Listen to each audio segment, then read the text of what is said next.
शिवरात्रि के दिन महादेव ने पक्षी का रूप क्यों धारण किया? आइए जानते हैं। इस कथा में एक बार महाशिवरात्रि के पावन दिन पर महादेव और माता पार्वती दोनों अत्यंत प्रसन्न थे। प्रसन्नता के कारण वे घने जंगल की ओर विहार करने के लिए निकल पड़े।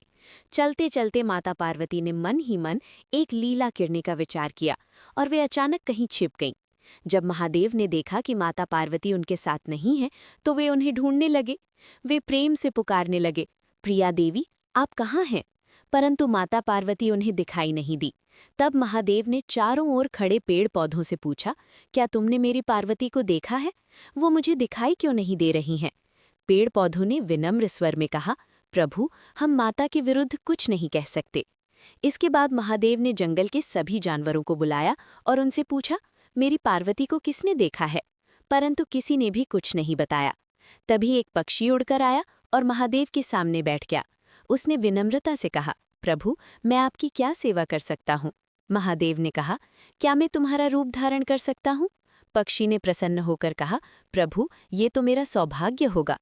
तभी महादेव नीलकंठ पक्षी का रूप धारण कर आकाश में उड़ गए और अपनी मधुर आवाज में माता पार्वती को ढूंढने लगे।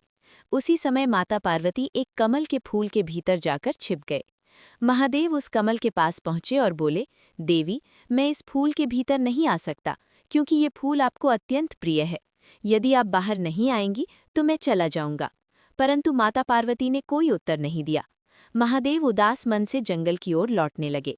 जब माता पार्वती ने देखा कि महादेव सचमुच चले जा रहे हैं, तो वे कमल से बाहर आईं और चुपचाप उनके पीछे चलने लगीं। महादेव ने उनके कदमों की आहट सुनी और रुक गए। तभी माता पार्वती ने कहा, प्रिया स्वामी, आप कहाँ जा रहे हैं? महादेव ने मुड़कर देखा तो माता पार्वती लज्जा से मुस्कुरा रही थीं। तभी दोनों ने सर्प का रूप धारण किया और घने जंगल में नृत्य करने लगे। नृत्य करते करते महादेव की मस्तक से पसीने की बूंदें धरती पर गिरने लगीं। माता पार्वती ने चिंतित होकर कहा, प्रिया स्वामी, आपका पसीना इस भूमि पर गिर रहा है, इससे कोई अनर्थ ना हो जाए। महादेव ने शांत स्वर में कहा, देवी, चिंता मत करो।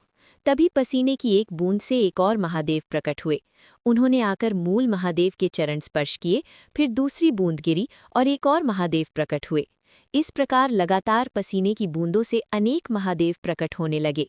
ये देखकर माता पार्वती घबरा गईं। उन्होंने कहा, प्रिया स्वामी, मुझे क्षमा करें, मैं आपसे हार गई हूँ। ये कहकर वे रोने लगीं। महादेव हंसने लगे और बोले, देवी, तुमने तो मुझे ढूंढ ही लिया। माता पार्वती ने कहा, मैं इतने सारे महादेवों को कहाँ रखूंगी?